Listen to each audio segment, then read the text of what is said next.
You also represent police brutality victims and prisoners whose rights have been violated.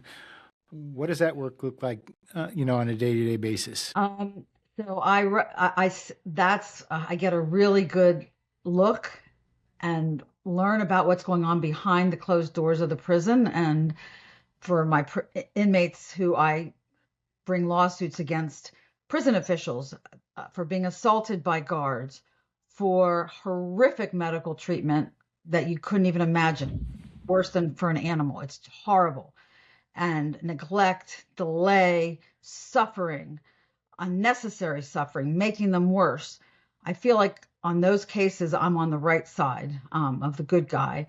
And same with police. I have one now where they broke my client's leg. Police are very, and I see a lot of these body cams where they're so, they think they have so much power. And if you don't listen to everything they tell you, they'll beat the crap out of you or tase you. I'm very proud to be able to do this kind of work. Again, fighting for the underdog and being the voice of somebody who doesn't have one. So I really enjoy the work. It may not, it's very difficult work. I'll tell you that. Going Hmm. against like the Department of Corrections or the state police, and the juries, and they don't always, it's hard for them to feel, as sorry for someone who's incarcerated versus someone who's not. Right. So they might think, oh, who cares about them? And maybe they deserve it. It's hard, but I always try to show them and that they are human beings and they don't deserve to be treated as they are in many of these cases. So you wrote in the Philadelphia Inquirer that we should treat opioid addiction and with support and treatment rather than prosecution.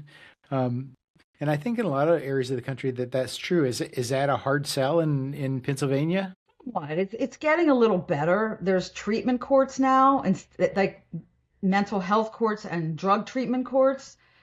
But a lot of the prisons aren't designed to help and treat those individuals.